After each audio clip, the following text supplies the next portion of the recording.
Santo sea el Señor, santo sea nuestro Dios, bendito sea Dios, aleluya. Dios le bendiga en este día a cada persona que está escuchando y viendo este mensaje de la palabra de Dios. Hoy vamos a estudiar el libro de Nahum, uno de los profetas menores. Gloria a Dios. Y la clase está basada en el capítulo 1 de Nahum, del verso 1 hasta el 15. Ahí está basada la clase de hoy. El estudio es el número 20 y tiene como tema: Dios es un juez justo. Dios es un juez justo. No como los jueces de la tierra, casi la mayoría. No practican la justicia en los juicios que se le hace a la humanidad. El objetivo de la lección es, primero, saber que el juicio de Dios alcanzará a todos los que se rebelaron contra él. Téngalo por seguro que eso es así. Segundo, reconocer que la justicia de Dios prevalecerá a favor de su pueblo. Gloria a Jesús. Y tercero, apartarse del mal y mantenerse fiel a Dios, y tendrá una victoria segura. Gloria a Jesús. El pensamiento central dice: quien abusa de la paciencia de Dios provocará su indignación. Gloria a Jesús. Y el texto áureo para hoy está en Nahum, capítulo 1, verso 3. Y dice: Jehová es tardo para la ira y grande en perdonar, y no tendrá por inocente al culpable. Oiga bien, no tendrá por inocente al culpable. El que pecó, inocentemente pecó, pues inocentemente pecó. Y si pecó, es un pecado delante de Dios. No tenga pendiente que si que él no es culpable porque él no sabía. Si pecó, es pecado delante de Dios. Entonces tenemos que tener cuidado sobre esto y mantenernos en la obediencia de Dios para no transgreder la ley. Gloria a Dios. Vamos a hablar de Nahum y de la profecía de él. Recuerde que 150 años antes de que Nahum diera la profecía contra Nínive, ya Jonás, otro profeta, había declarado juicio para esta ciudad. Pero recordemos que esta ciudad fue delante de Dios arrepentido, junto con el rey, los animales, todo el mundo se arrepintió delante de Dios, y Dios perdonó el castigo que le iba a dar en esta ocasión. Ahora otra vez, por causa de esto que no se le dio seguimiento a esta nación. Recuerde que si usted predica, tiene que darle seguimiento a las personas que se convierten, a las personas que buscan de Dios.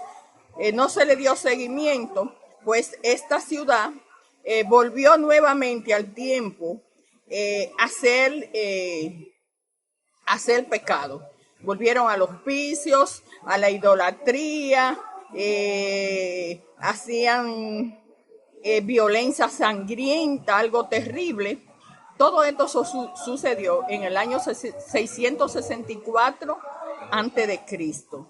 En esta ocasión, el rey que había en la ciudad de Asiria se llamaba Asurbanipal. Ese era el rey de Asiria, y la capital que él escogió era la ciudad de Nínive. Esa era su capital, ahí descansaba su reino.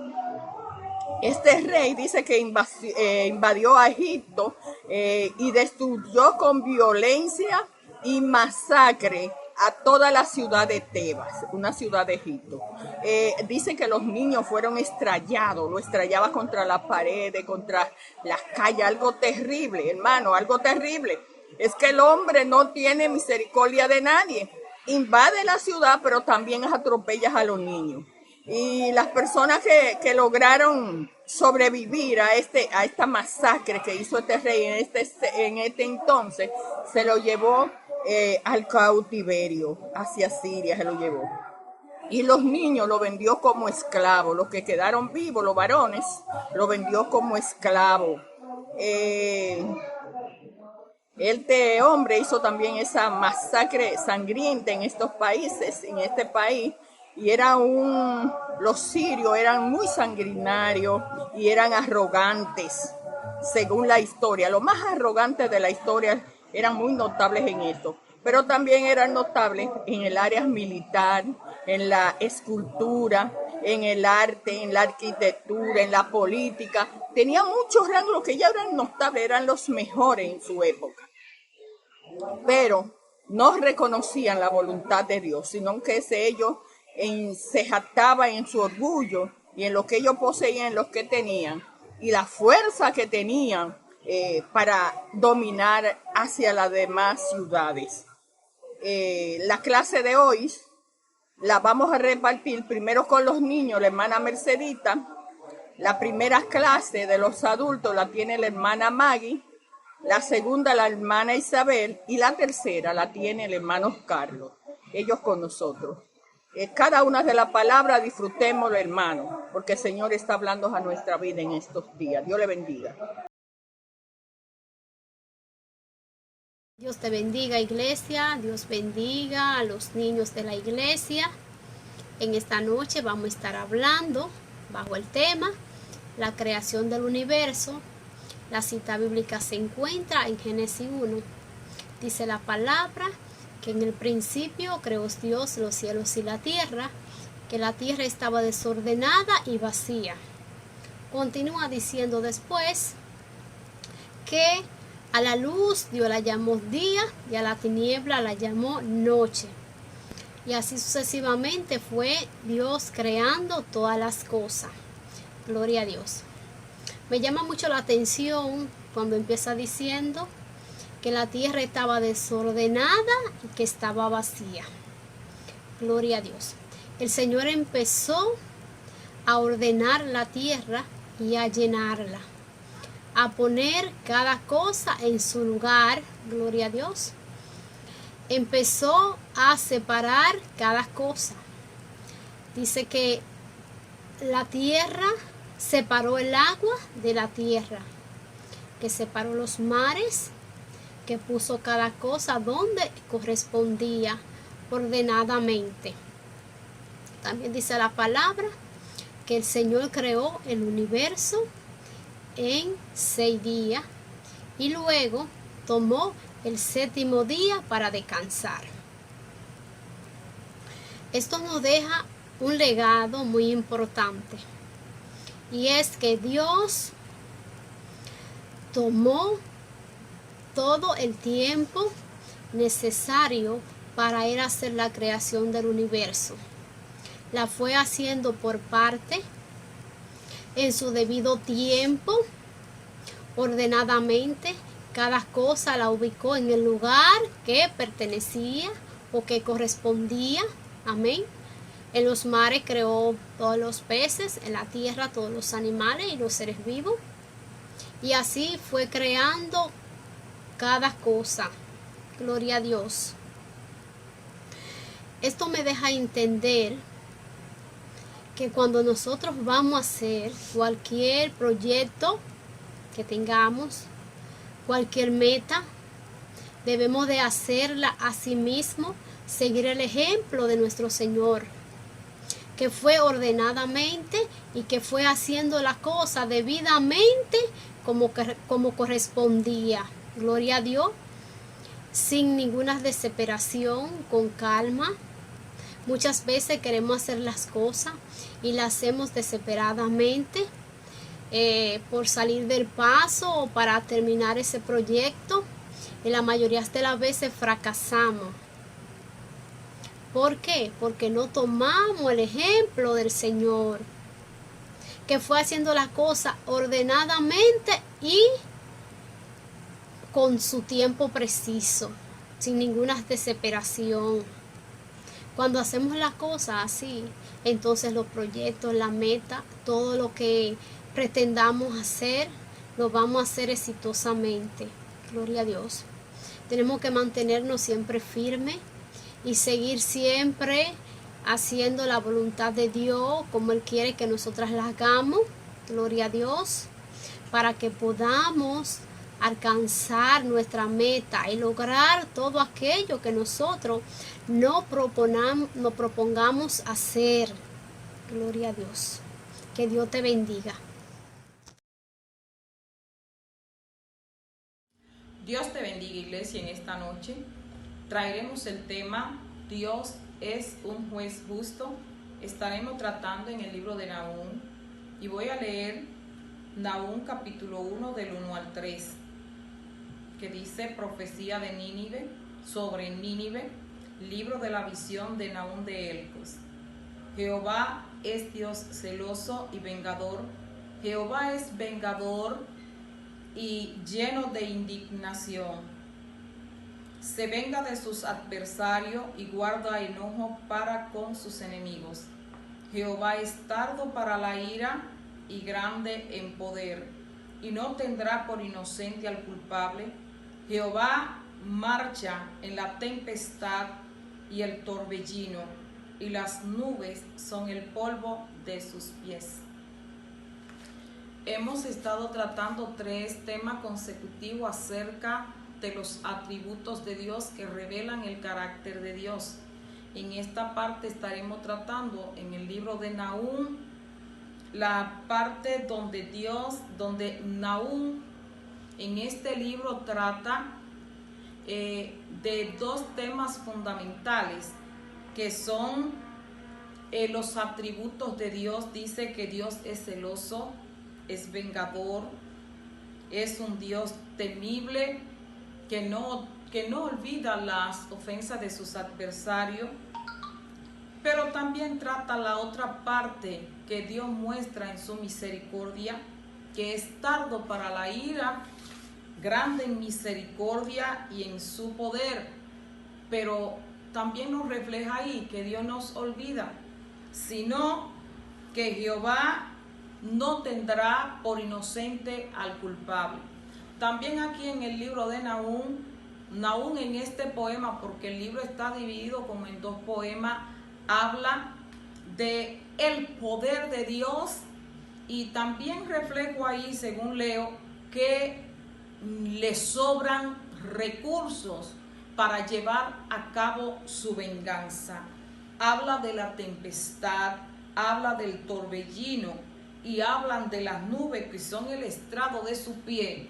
Habla de su suprema grandeza y de su suprema grandeza y de los recursos que él tiene. Pero me voy a ir un poquito más para atrás ahora de lo que hemos tratado. Seguimos tratando sobre Asiria, seguimos tratando sobre Nínive. Ahora quiero remontar un poquito la historia. Jonás es el que lleva la palabra de arrepentimiento y misericordia para el pueblo de Nínive. La misma palabra que está hablando hoy Nahum, no la misma palabra, sino el mismo Dios está hablando, pero está hablando 150 años después, donde Nínive, a través de esos años, volvió a ser una ciudad sanguinaria, misericordia. ¿Por qué? Asiria, Nínive era en ese entonces la capital de Asiria. Tenía un gran poderío. ¿Por qué? Porque estaba asentada entre 2 ríos. No solamente era una ciudad que tenía hombres malos, sino que había ahí una gran economía. Era un pueblo de un gran conocimiento arquitectónico, era un pueblo de conocimiento de arte, era una civilización avanzada. Por lo tanto, era una nación que iba creciendo por la gran comunicación vial a través de la vía marítima que traía por el río Éufrates y por el Tigris. Pero Dios 150 años después vuelve a hablar a través de Nahum. Trae palabra de juicio, porque Dios es un Dios justo. Y dice, me sobran. Según Nahum, le sobra a Dios recurso para tratar con los sanguinarios, le sobra recurso para tratar con el rebelde. También trata esta parte, pero también trata de quien se levanta contra sus siervos. Dios no solamente hace levantamiento de juicio para las personas que actúen mal, sino que Dios tiene pendiente quien se levanta contra su pueblo. Por eso habla que a Judá le traerá misericordia, pero le tiene por sentado que él es tardo para la ira, grande en misericordia. No te creas, Nínive, que yo me he olvidado de tus agresiones. Te di la oportunidad a través del profeta Jonás de que te levantara, de que te reivindicara, de que reconociera que tú andabas en malos caminos. Los ninivitas eran tan malos que dejaban a la gente, los despellejaban vivos, lo dejaban clavado en la tierra con estaca. Eran personas que no tenían misericordia. Pero hay un caso especial. Cuando Dios manda a Jonás a esa tierra es porque hay 120,000 personas que el mismo Dios le dice a Jonás, oye, esa gente no sabe discernir entre su mano derecha y su mano izquierda, por lo tanto tengo que tener misericordia. Dios es un juez justo. Y para la iglesia vemos la justicia de Dios, capítulo 2, donde el apóstol Pablo habla de la justicia, que dice la palabra ahí por el Espíritu a través de nuestro apóstol Pablo, apóstol cristiano, apóstol del Nuevo Testamento, que dice, y no tendrá Dios por inocente al culpable, sino que por tus obras será juzgado. Aquellos que hagan el bien, aquellos que busquen el bien, aquellos que traten de agradar a Dios, aquellos que vivan una vida recta, estarán trabajando para las cosas de arriba, para las cosas del reino, y sus pensamientos son para vivir una vida eterna con Dios. Más aquellas que sus obras han sido malas, que sus obras han sido impías, dice que han trabajado para destrucción, para tribulación. La iglesia de Dios tiene que trabajar pensando en la vida eterna, pensando en las obras del Espíritu, obrando por las obras del Espíritu, obrando en el Señor. Bendito sea Dios, sabiendo que tendremos una vida digna, una vida eterna y una vida al lado de nuestro Dios, como dice la palabra. Dios no tarda su promesa, como muchos tienen por costumbre, sino que uno de los atributos de Dios es la paciencia. La paciencia para darnos la oportunidad a que podamos arrepentirnos, porque el propósito de Dios no es que tú te pierdas, ni que yo me pierda, sino que procedamos al arrepentimiento. Recursos le sobran a Dios cuando quiere hacer sus obras. Recursos le sobran porque Él es el todo, en todo y del todo. Él es el que tiene el control, no solamente de las cosas espirituales, sino de la naturaleza, porque Él mismo la formó. Nínive aún está sufriendo los azotes. Nínive hoy es la tercera ciudad de Irak, que en esta ocasión está ocupando el nombre de Mosul y aún está sufriendo los embates de esa profecía. Dios te bendiga, iglesia. Dios te bendiga, iglesia. Dios te guarde. Que Dios te llene de paz. Seguimos con el siguiente tema, número 2, y se titula Dios se muestra en la naturaleza. Dios se muestra en la naturaleza. Recordemos en los estudios anteriores que tocamos el tema de la ciudad de Nínive.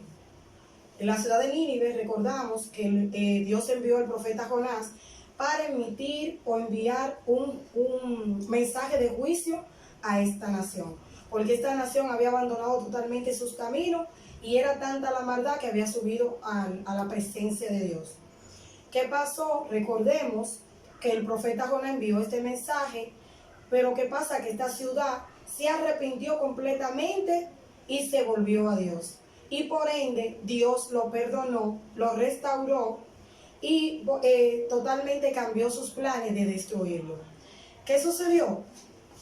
Que 150 años después, el profeta Nahum fue enviado a esta nación a enviar un mensaje de destrucción, con la diferencia de que ya no había perdón para esta nación, porque la maldad era tan grande que ya el favor de Dios se había apartado de ellos totalmente.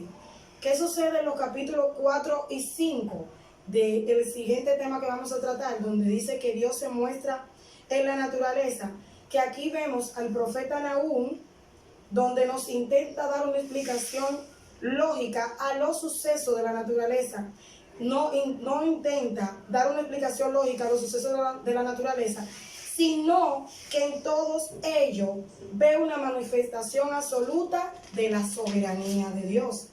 Y nos sigue relatando que Dios no creó el universo con una maquinaria y la creó con un movimiento para luego olvidarse de ella. No. Sino que Dios tiene pendiente a su creación. Y Dios está en control de todo lo que sucede, de todo lo que pasa. Como pasan situaciones como inundaciones, como tempestades, movimientos telúricos, sísmicos, todas estas cosas, como lo dice nuestro Señor Jesucristo en Mateo 10:29, que dice, no cae un pajarillo a tierra sin el consentimiento de Dios. No podemos ver esto como que Dios no tiene el control de la situación que está pasando alrededor del mundo, no. Dios permite todas estas cosas porque Él tiene un propósito para cada una de ellas.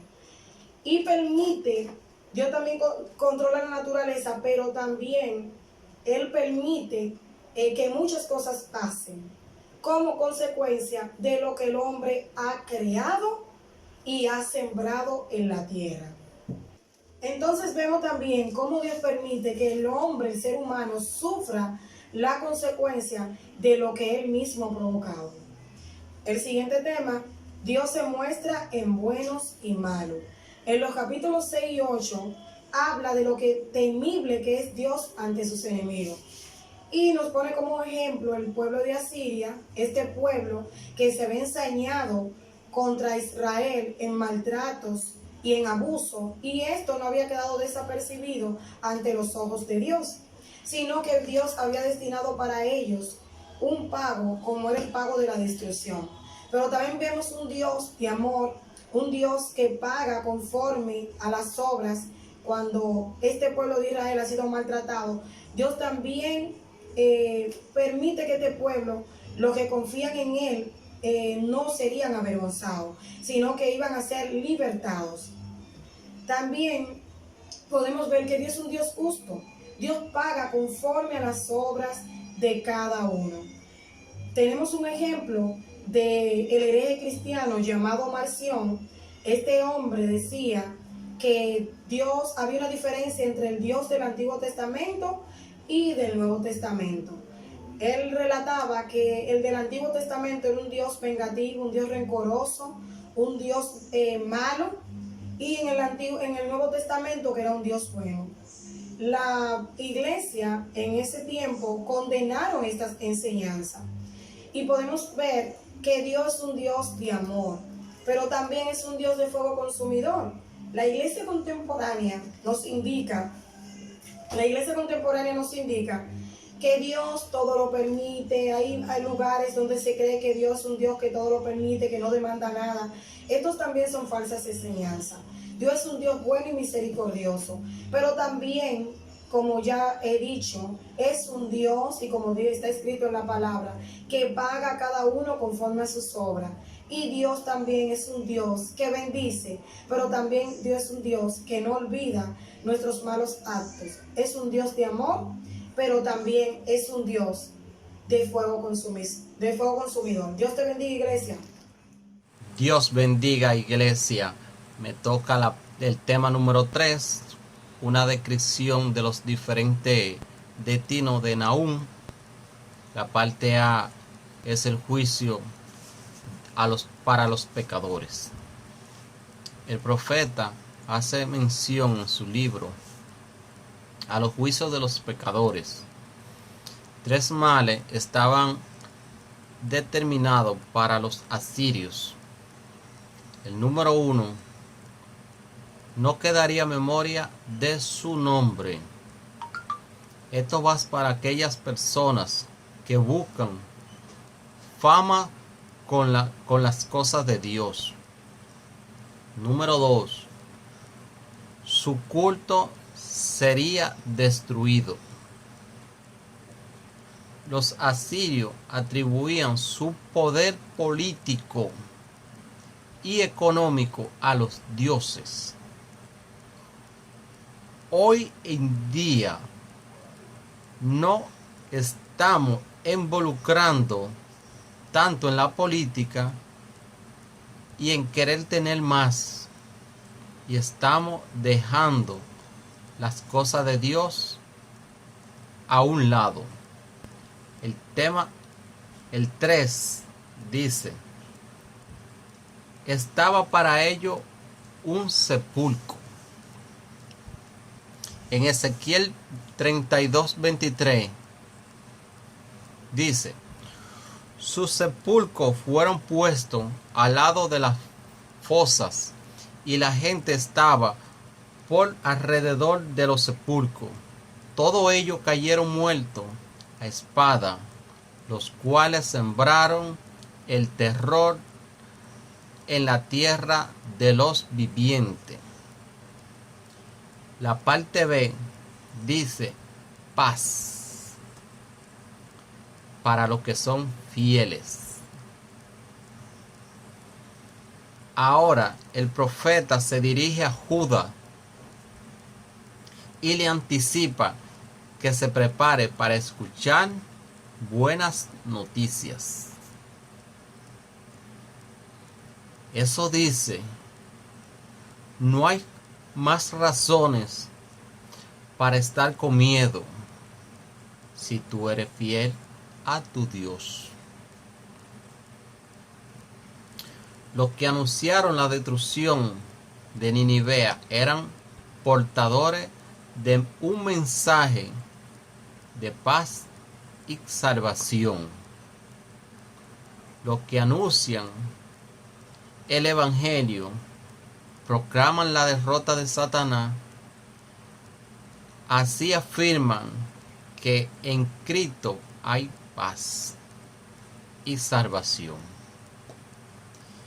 El apóstol Pablo asocia esto con la proclamación del evangelio. En Romano: cuán hermosos son los pies de los que anuncian la paz, de los que anuncian buena nueva.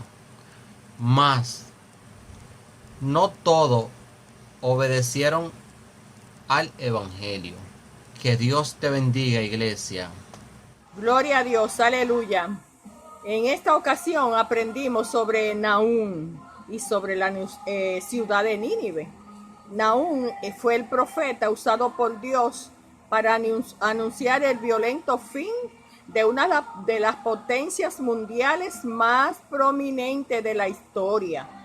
Nínive fue esa ciudad y Dios escogió al profeta Nahum. La vida de los pueblos es en proporción a su condición espiritual. Así es que duran, no es a la condición que quiera la persona, de acuerdo a su condición espiritual. Quienes honran a Dios subsisten y quienes lo deshonran caen. Entonces debemos de honrar a Dios. Los pueblos tienen que honrar a Dios para que puedan subsistir. También en esta ocasión, Nínive, en los tiempos de Nahum, era una ciudad muy sanguinaria. Estaba llena de mentiras, de rapiña, y no se apartaba del mal ni del pillaje. Ningún pueblo puede subsistir con estas características. El que sembró muerte puede estar seguro que también va a cosechar muerte. Y eso fue lo que sembró la ciudad de Nínive en esta ocasión. Ellos desolaban ciudades y ellos también fueron desolados.